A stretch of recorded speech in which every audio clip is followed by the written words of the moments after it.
이 시간은 서질량 목사님께서 사명의 시작과 끝, 사랑이란 제목으로 말씀 전해 주시겠습니다. 모든 교사들과 성도들에게 은혜의 말씀 되길 바랍니다.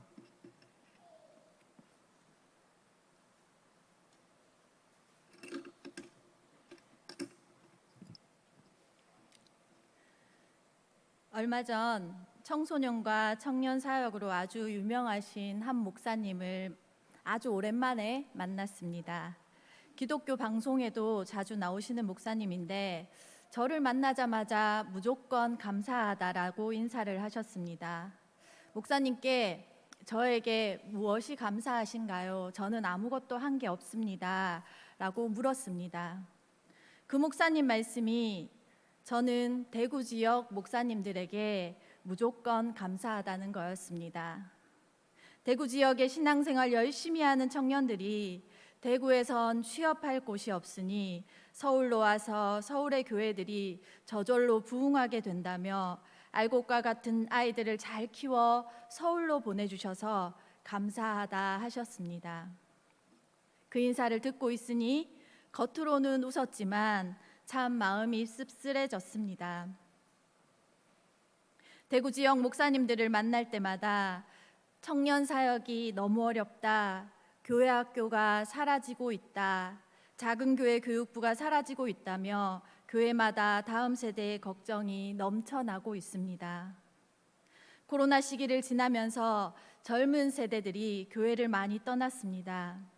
그런데 더 안타까운 것은 그들이 방황을 끝내고 다시 교회로 돌아올 때 본 교회로 돌아오지 않는다는 점입니다. 시스템이 잘 갖춰져 있고 혜택이 많은 대형 교회로 가버리곤 합니다.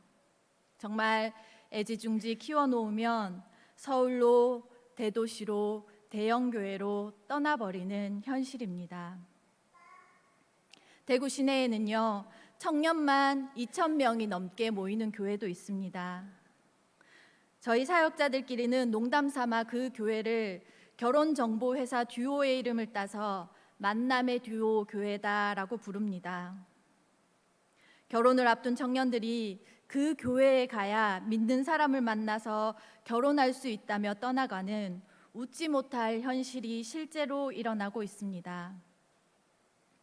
이처럼 30대와 그들의 자녀가 사라진 현실 속에서 지금의 교회 학교는 점점 더 힘을 잃어가고 있습니다.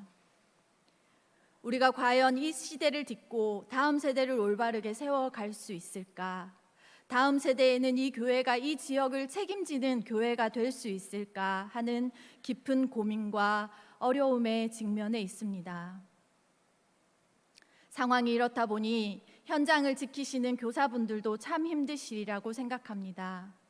교회 학교를 부서를 섬기다 보면 1년에 한 번씩 부장 선생님이나 교역자들의 가슴을 덜컥 내려앉게 만드는 목소리가 있습니다.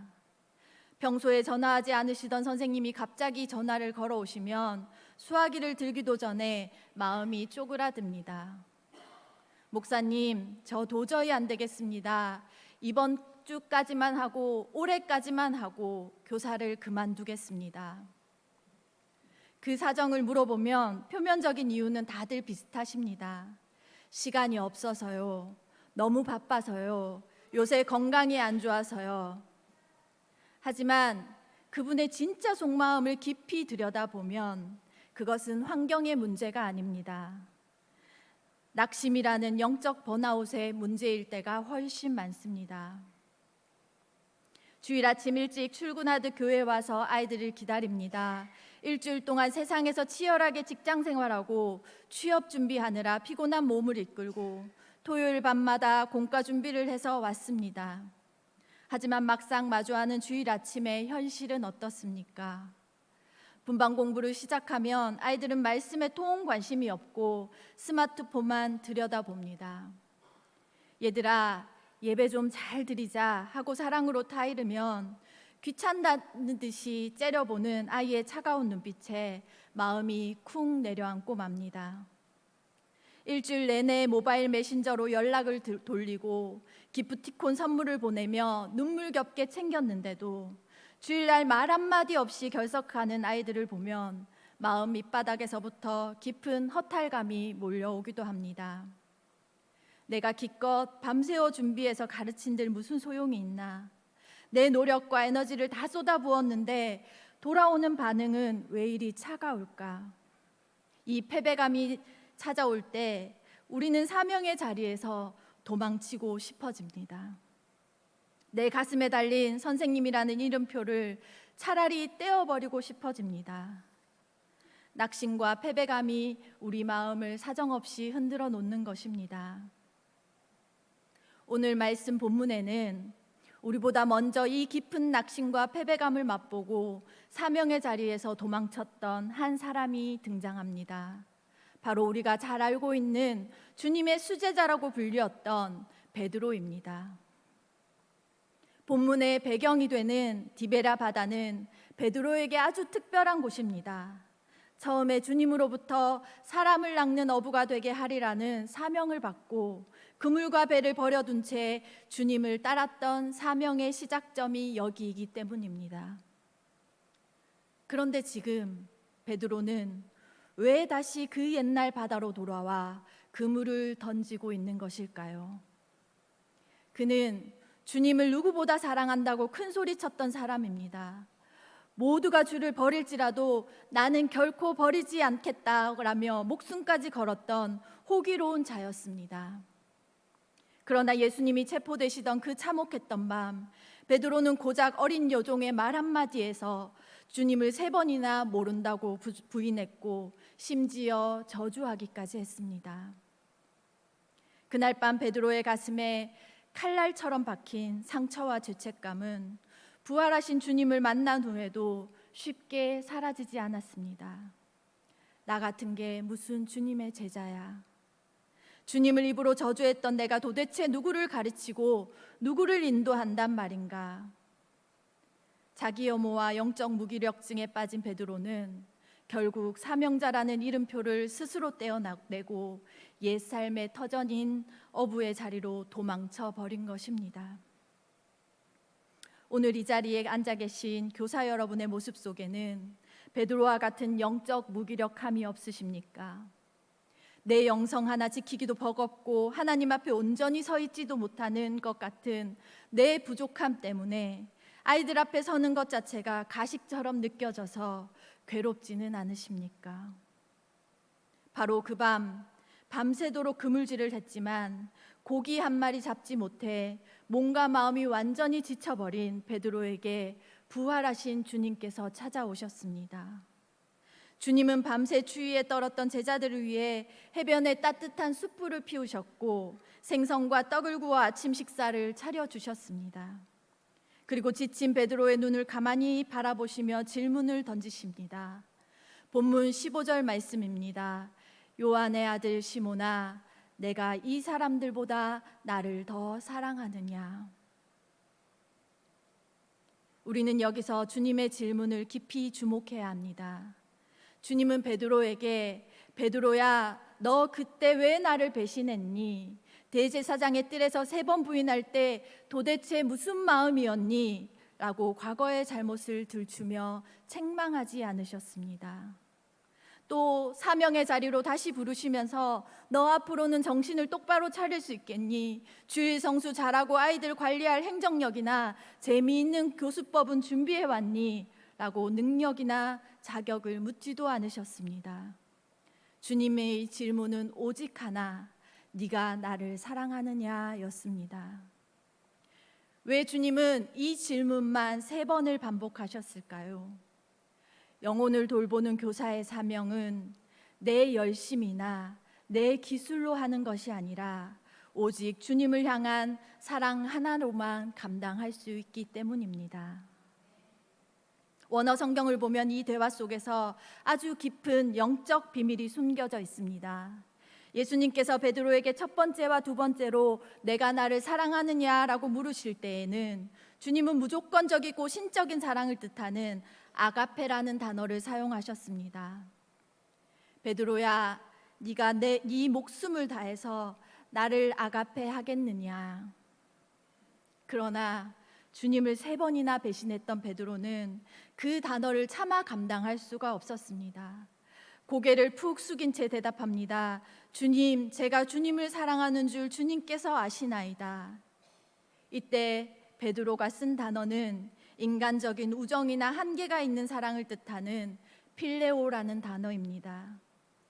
주님, 저는 주님이 원하시는 그 고결한 사랑인 아가페의 사랑은 할 실력이 없습니다.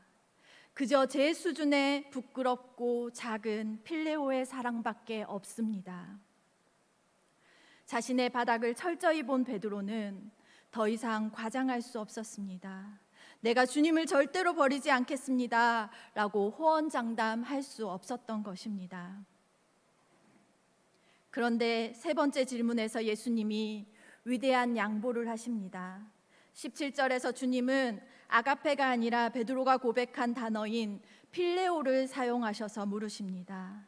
시몬아, 그렇다면 네가 나를 필레오하느냐? 그 작고 부족한 사랑이라도 내게 줄 수 있겠느냐? 주님은 베드로에게 완벽함을 요구하시지 않으셨습니다. 그저 상처 입고 찢겨진 모습 그대로 주님을 향해 남아있는 그 작고 부끄러운 사랑의 불씨 하나를 확인하기 원하셨기 때문입니다. 교사 여러분, 그리고 성도 여러분, 사역을 하면서 우리가 쉽게 지치는 이유가 바로 여기에 있습니다. 우리는 종종 내 완벽함, 내 인내심, 내 열정을 미천 삼아 아이들을 사랑하려고 하고 일을 하려고 합니다. 하지만 인간의 사랑과 인간의 인내심은 금방 바닥날 수밖에 없습니다. 내가 이만큼 사랑해 주었으니 아이들도 이만큼 반응해 주기를 기대합니다. 그러나 기대만큼 따라오지 않는 아이들을 보며 상처받고 화가 나고 결국 사역을 포기하게 됩니다. 내 안에는 영혼을 끝까지 품을 수 있는 아가페의 실력이 없기 때문입니다. 주님이 원하시는 것은 내 힘을 짜내어 아이들을 사랑하는 것이 아닙니다. 나를 먼저 찾아와 주시고 내 실패와 부끄러운 수준을 그대로 받아주시는 그 주님의 사랑을 교사인 내가 먼저 경험하는 것입니다. 베드로가 주님을 부인했던 그 처절한 자리에 활활 타오르던 숯불이 있었습니다. 예수님은 지금 바닷가에서 다시 똑같은 그 숯불을 피워 놓으셨습니다. 베드로의 상처를 정면으로 대면하시게 하신 것입니다. 하지만 그 숯불 위에는 베드로를 혼내기 위한 채찍이 아니라 따뜻하게 구워진 생선과 떡이 놓여져 있었습니다. 베드로야, 나는 너의 실패보다 너를 더 사랑한단다. 네가 나를 3번 부인했어도 나는 너를 여전히 사랑하고 여전히 신뢰한단다. 교사 여러분, 아이들을 향해 세상에서 가장 친절한 미소를 짓기 전에 먼저 이 주님의 사랑 앞에 머무르시기를 바랍니다. 주님, 저 같은 사람도 여전히 사랑하시나요? 영적으로 이렇게 메마른 저도 교사로 쓰시길 원하시나요? 라는 질문에 그래, 내가 너의 그 부족한 사랑도 기쁘게 받는다라며 품어주시는 주님의 음성을 먼저 들으셔야 합니다. 주님께 받은 그 사랑이 내 가슴에 차고 넘칠 때 비로소 그 사랑이 내가 맡은 반 아이들에게로 자연스럽게 흘러가게 될 줄로 믿습니다. 베드로가 고개를 숙이고 눈물을 흘리며 고백합니다. 내가 주님을 사랑하는 줄 주님께서 아십니다. 이 고백이 떨어질 때마다 주님은 동일한 명령을 주십니다. 내 어린 양을 먹이라. 여기서 가장 중요한 단어는 내 양입니다. 목사님의 양도 아니고 부모님의 양도 아니고 선생님의 양도 아닙니다. 온 우주의 왕이신 예수 그리스도께서 십자가에서 피 흘려 사신 예수님의 양임을 우리는 기억해야 합니다. 예수님은 그 고귀한 당신의 양떼를 세상에서 가장 똑똑한 교육학 박사나 완벽한 성인군자에게 맡기지 않으셨습니다. 오직 한 가지, 부족하고 끊임없이 넘어질지라도 주님, 제가 주님을 사랑합니다라고 고백하는 바로 여러분에게 맡겨주셨습니다. 아이들을 바라볼 때에 내 반 아이로 보면 무거운 짐이 되지만 주님의 양으로 보면 영광스러운 사명이 됩니다. 교회 학교 역사를 살펴보면 화려한 교수법을 가진 교사보다 주님을 사랑함으로 한 영혼을 가슴에 품고 눈물 흘렸던 한 명의 교사를 통해 한 사람의 인생이 바뀐 간증이 너무나 많습니다. 주일 아침 공과 공부 시간에 한마디도 안 하고 엎드려 자는 아이가 있습니까? 예배 시간에 온갖 장난을 치며 예배를 방해하는 아이가 있습니까? 인간적인 눈으로 보면 속이 터지지만 주님의 핏값으로 사신 주님의 양이라는 눈으로 바라보기 시작할 때에 비로소 우리 마음에 그 아이를 향한 예수님의 긍휼함이 부어지기 시작합니다. 교사 헌신 예배를 준비하며 되돌아보니 저는 사역을 시작한 지 27년째가 되었습니다. 22살이란 나이에 첫 사역을 개척교회로 나가게 되었습니다. 그 시절에는 교회 홈페이지가 없었기 때문에 신학교 게시판에 붙은 사역자 구함이라는 작은 쪽지를 보고 무작정 면접을 보러 갔던 것이 생각이 났습니다. 그런데 그곳 목사님이 면접이 끝나고 저한테 교통비를 쥐어주시며 꼭 사역을 같이 하자고 간곡하게 말씀하셨습니다. 하지만 제가 해야 할 사역의 자리가 유치부, 아동부, 중고등부, 찬양대 지휘까지였습니다. 22살의 대학생이 감당하기에는 너무나 버겁고 두려운 일이었습니다. 그런데 제가 받은 차비가 마음에 걸려 너무 죄송했고, 게다가 그 목사님께서 제 모교회 담임 목사님에게 바로 전화까지 하셔서 그 신학생 우리 교회로 사역을 내보내달라며 부탁하시는 바람에 어쩌다 보니 울며 겨자 먹기로 사역을 시작하게 되었습니다. 주일 아침이면 유치부와 아동부 설교를 하고 공과 공부를 가르치고 이어서 작년 찬양대 연습과 지휘를 했습니다. 뒤에서는 헌금 정리를 하고 예배 보조를 하다가 오후가 되면 중고등부 예배 설교를 했습니다. 아는 것도 없고 설교도 제대로 할 줄 몰라 매주가 참 힘들고 버거웠습니다. 상가 건물에 있는 작은 교회였는데 토요일마다 목사님이 교회로 나오라고 하셨습니다. 나가도 마땅히 할 줄 아는 게 없으니 아이들과 교회 옥상에서 땅 따먹기를 하면서 매주 놀았습니다. 그런데 그렇게 별거 없이 매주 놀아주기만 했는데도 동네 아이들이 몰려들기 시작하더니 개척교회 아동부가 어느새 30명이 넘게 되었습니다. 할 줄 아는 것도 없고 교육전도사가 뭘 해야 하는지도 몰라서 그저 아이들과 부대끼며 놀아준 것밖에 없었습니다. 그렇게 계속 사역을 이어가다가 사역지를 서울로 옮기게 되었고 앞만 보며 무작정 달리다 보니 저에게도 번아웃이 찾아오게 되었습니다. 사역이 너무 지치고 힘들고 하기 싫어졌고 더 이상은 할 수 없겠다라는 생각이 들어 매일 밤 고민에 빠졌습니다. 주일이 다가오는 것 자체가 엄청난 스트레스고 두려움이었습니다. 하나님, 저 이제 못하겠어요. 어떻게 하면 좋을까요? 그러던 중에 여름 성경학교를 앞두고 교사 세미나와 교사 부흥회가 열렸습니다. 저는 그 자리에서 맨 뒤에 앉아 그저 울기만 했습니다. 하나님, 진짜 못하겠습니다. 여기서 그만두게 하시든지 아니면 아이들이 미치도록 사랑스러워서 견딜 수 없는 마음을 저에게 주시든지 하나님 제발 책임져 주세요. 그렇게 결사적으로 기도를 드렸습니다. 그리고 그다지 특별할 것 없던 주일이 되었습니다. 당시 저는 유년부를 맡고 있었는데 그때 느꼈던 전율과 같은 마음을 저는 아직도 잊지 못하고 제 평생 사역의 기준으로 삼고 있습니다. 예배실로 올라가는 길에 신발장에 아이들의 작은 신발들이 차곡차곡 놓여져 있는 것을 보았습니다. 그런데 갑자기 그 신발장에 주저앉아 신발들을 붙잡고 엉엉 눈물이 터졌습니다. 그 신발들이 얼마나 예뻐 보이는지, 얼마나 귀하고 눈물이 나는지 주일 예배에 나오겠다고 꼬물거리는 발로 걸어와 벗어놓은 그 신발들이 너무나 사랑스러워서 그걸 붙잡고 감격에 겨워 울었습니다. 그 후로 제 사역이 어떻게 되었을까요?